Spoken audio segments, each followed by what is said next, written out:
According to reports in the US, Britney Spears has split with her third husband, Sam Asghari, after just 14 months of marriage. While speculation is mounting over the health of the couple's relationship, Britney took to Instagram to tell her 42 million followers that she was considering buying a horse.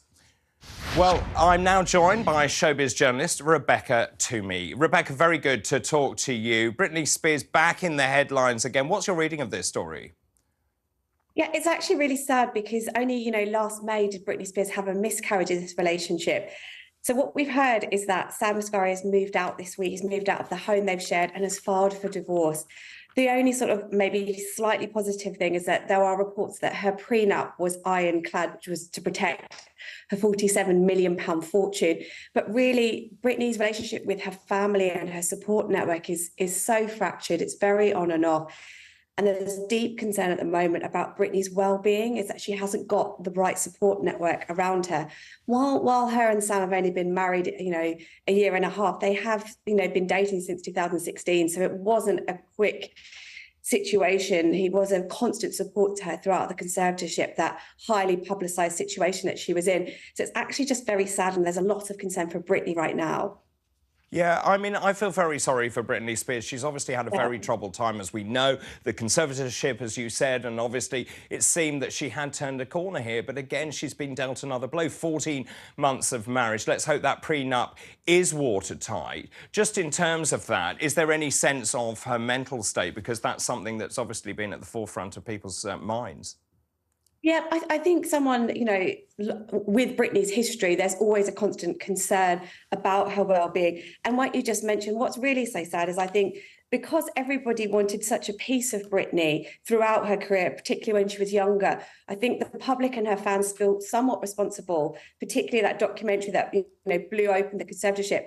And something that very much Britney wanted was to be able to marry Sam and have the freedom to do that, and the freedom to have a child and her happy ending. So the fact now that that obviously isn't happening with Sam is quite concerning, because it's something that really all Britney wanted to do. She doesn't always necessarily love performing.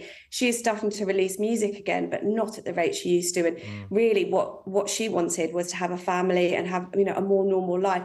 And the fact this isn't going to be on the cards now is actually quite concerning, considering her background and her battle with mental health. The only thing I would say is that her family do have an on and off relationship with her. So sometimes they don't speak and sometimes they do. So for sort of people that are very concerned about Britney, she does have some friends still, who do look after her, and her family will be there when she wants them to have them in her life. Yeah, and let's hope that happens. Let's move very quickly, if we can. Time is tight. On to another major showbiz story today. Colleen Rooney, she's broken her silence on the Wagatha Christie case. She's done an interview with British Vogue, the nation's favourite wag-turned-citizen detective, branded Rebecca Vardy's texts that were read out in court as evil, saying that they made her sick. Your thoughts on this? This is a big article. Actually, I tried to read through the whole of this article. It's an extremely long article, but obviously there's a lot of soul being bared here. Yes, and it's actually very dignified of Colleen, and she's always kept a very dignified silence ever since she stepped out of the spotlight throughout the entire Wagatha Christie case. And she has performed, I think, all days with dignity. But some of the quotes in this article were talking about a bit more of the emotional impact on Colleen, which she's not referenced before, about having those texts read out in court and the kind of vitriol that she felt Rebecca Vardy and Caroline Watt had towards her, saying there was evil and hatred. And what's also very interesting in this is Colleen does touch on her marriage in this Vogue interview. She talks about the impact the legal case had on her marriage, which is something she's never referenced before, despite multiple accusations against Wayne's fidelity. So what she's saying here as well, she's quite honest and raw about her marriage, and also the impact this case had on her, and that she was looking very ill and frail. So it's a very interesting read, and it's interesting to see Colleen make these comments. And she's also got the Disney Plus documentary coming out soon. So I think we'll get a little bit more of Colleen, but Colleen's always been very dignified and actually quite fair and balanced. And I don't think she's going to twist the knife into Rebecca Vardy, even though I think people want the next instalment of this incredible story. I mean, it really is an incredible story, and it's well worth a read. Thank you.